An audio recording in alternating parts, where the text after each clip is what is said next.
you ever hear the tragedy of Titanfall? No, I thought not. It's not a story the Jedi would tell you. It's a Sith legend. Titanfall didn't just die, it was murdered. BT, what are you doing? Trust me. BT!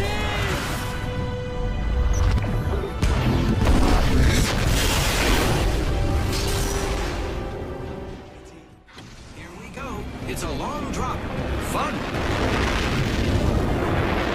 Well, I hope you guys enjoy footage of me running around a large map picking up a bunch of random-ass items, because after many requested, I mean a ton of people asking me to make a video on this damn game, I'm finally going to bring you a video on the newly released Titanfall Battle Royale game, Apex Legends, just minus the Titans and wall running and basically everything else that made Titanfall Titanfall. You know, it's a Titanfall Battle Royale game, but it's really not Titanfall. I guess that's why they changed the name. But I just want to say real quick, though, that I love the way that they handled the marketing strategy for this game. They announced it and we got to play it that day, like no pre-release hype period or any bullshit like that. And I think a lot of other publishers should take note and learn by this example, because I love the way Respawn handled this. It was really cool to get the announcement and we got to play it. So let's go ahead and get the main concern people have with this game out of the way. Did Titanfall 3 get canceled because of Apex Legends? I think it's kind of weird though, like just thinking about this question, that a lot of the people asking this are the same people who like waited 2 years to buy Titanfall 2 when it was like $10 on the sale and now swear it's like one of the best shooters this entire generation, but yet they didn't want to buy it on day one when it was easily the best shooter of 2016. But anyway, at least there's interest in Titanfall 3 now. But to answer the question of whether or not it got canceled, well, that's a pretty complex topic. On one hand, we have heard reports that Apex Legends was originally going to be Titanfall 3, but Respawn decided to ditch that and instead release a spin-off Battle Royale game. We also heard from Respawn that Titanfall 3 was not even in active development, but then they also said that they will be releasing another Titanfall game by the end of 2019. So I'm going to go out on a limb and say that Titanfall 3 is probably fine. A Battle Royale game like this is honestly not a huge task to make, considering this game is like 99%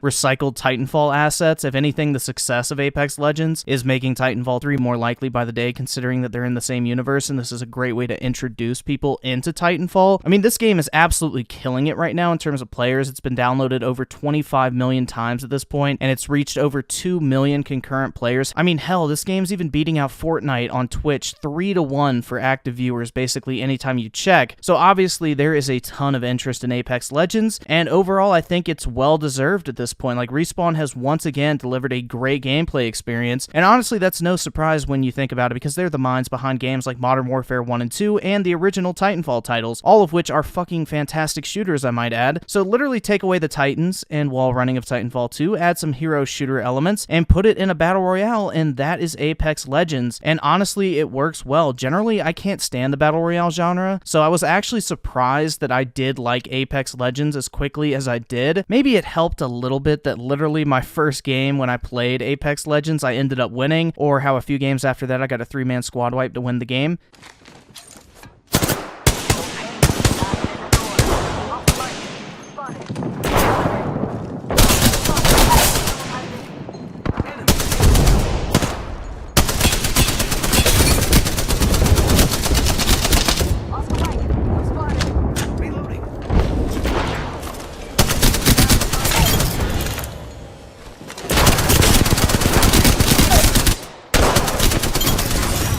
Yeah, I'm just that fucking good. Nah, but seriously, this game overall is pretty solid, especially considering that it is 100% free. So the first thing you do when you get into the game is you pick from one of 8 different heroes, I guess you could call them, since, you know, there's no Titans, you can't really call them pilots, so I guess we'll just call them heroes. But just in case you Battle Royale fans out there were curious, we do have 2 members of the LGBT among the list. How exciting. I know I can barely contain myself recording this audio. But first, of course, being the big Hawaiian-looking dude, Gibraltar, the shielded fortress. Apparently, EA's official bio page for the Legends specifically notes the sexuality of Gibraltar, one of 8 characters you play as in Respawn's just-released Battle Royale. He is revealed to have once gone on a joyride with when he and his boyfriend stole his father's motorcycle. What a naughty boy he is, making him an openly gay or bisexual protagonist at launch, a rarity in the medium. How courageous and brave. But of course, the LGBTQ representation doesn't stop there, as revealed by Jay Frechette, I guess his name is, I can't fucking tell. But But anyway, the community manager at Respawn during an interview with RPS is the fact that there is a second Apex Legends LGBTQ character, with Frechette confirming to reporter Nick Rubin that Bloodhound is non-binary, or at least non-specified in terms of gender. That's right, Bloodhound, the technological tracker, is not bound by the oppressive hold of traditional gender norms and roles. This is such an important thing to know in order to enjoy this Battle Royale game, or just any multiplayer game in general. Nah, but honestly, guys, at least they didn't pull a fucking Soldier 69 and announce it 3 years later that, you know, this character's been gay the entire time. Honestly, it doesn't even fucking matter because it has no effect on the gameplay whatsoever, but it just draws the question of why the hell was this even important to mention? But whatever, at least they're not doing a 3-year revision on us like Overwatch did with Soldier 69. But moving on from that, the next character we have is Lifeline, the combat medic, aka the female Lucio. Next up is Pathfinder, the forward scout. However, some people have drawn some very shocking resemblance here.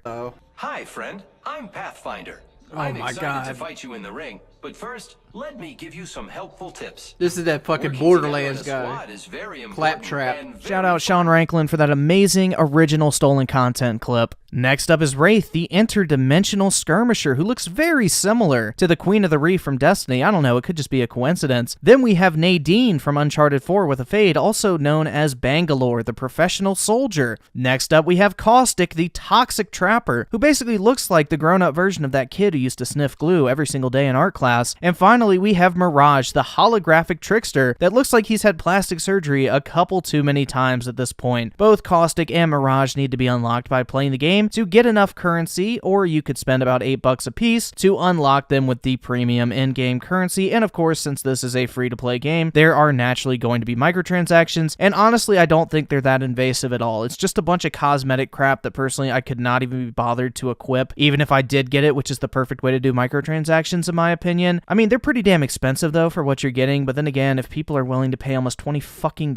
for a weapon skin in a game, why wouldn't Respawn take their money? I mean, they're playing themselves at that point. You can't really blame them for that. Also, there are loot boxes, but then again, it's all cosmetic shit, so who actually cares, and it has no effect on the gameplay. The loot boxes are identical to those found in Overwatch, so if you're familiar with those, you know you get 3 cosmetic items every time you level up in game from a loot box, and it's all cosmetic items that have no effect on the game whatsoever. And honestly, these are really good microtransactions in my opinion for a free-to-play game at that. So bravo to Respawn for not pulling some shady bullshit like DICE and EA did with Battlefront 2. Overall though, there is a great selection of weapons consisting of basically every gun from Titanfall 2 and this really, and I mean really fucking shitty pistol shotgun thing, whatever the hell it is. It's called the Mozambique. Just don't fucking pick it up, okay? It's awful. But overall though, the guns feel really good. The gunplay is extremely similar to Titanfall 2, and that is nothing but a positive in my mind because Titanfall 2 had some of the best gunplay in first-person shooters, but this game seems to have a little bit more recoil, which is fine considering that Battle Royale is a more skill-based game mode and you want to actually be in control of your gun, so that's perfectly fine. It doesn't really have any negative effects. The hero's abilities are something that I was kind of a little concerned about, but honestly, none of them are super OP.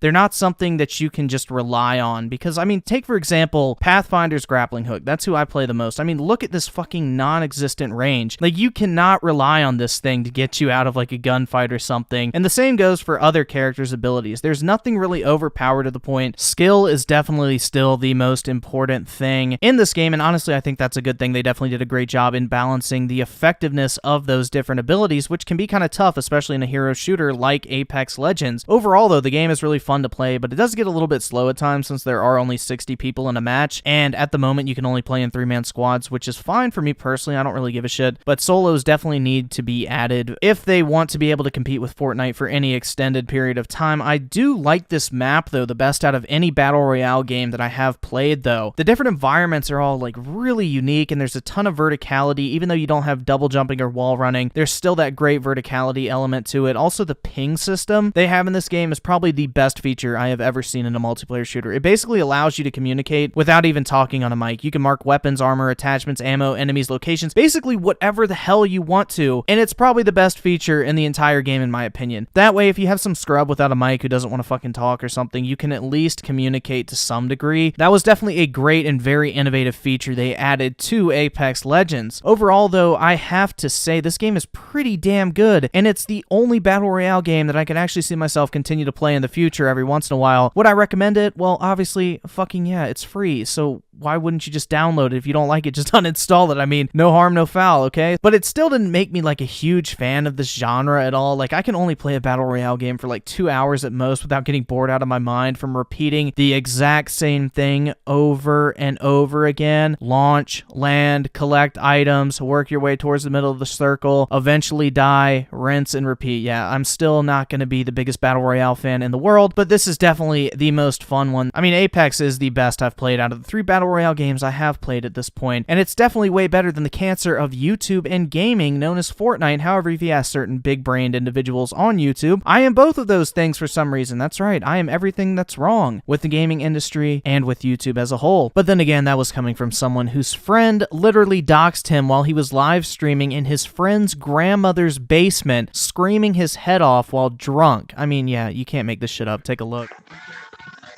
You fucked up my favorite movie. Because it was awesome. So I have to get drunk for a video because I'm not funny. Interesting that you would say that, considering that Griffin has to fucking pick on other people to be funny. Oh wait, let's not forget. You go, girl. You go, girl.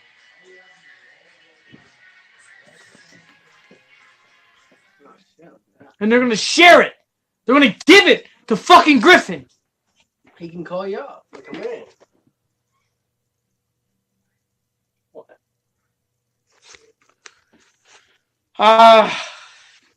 Now I'm about to be harassed. Even more than I already am. Because Dickhead likes to share private information. Wait, where's my phone? Oh wait, it's in my hand. Let's share your fucking phone number, sure? I can't do it without stopping the video. Give me your fucking phone number! No, you're just going to openly... Yeah, you're in my basement. My grandma's right there and you're cursing your fucking fat fucking ass off. Okay? You got retribution. Shut the fuck up. Happy birthday.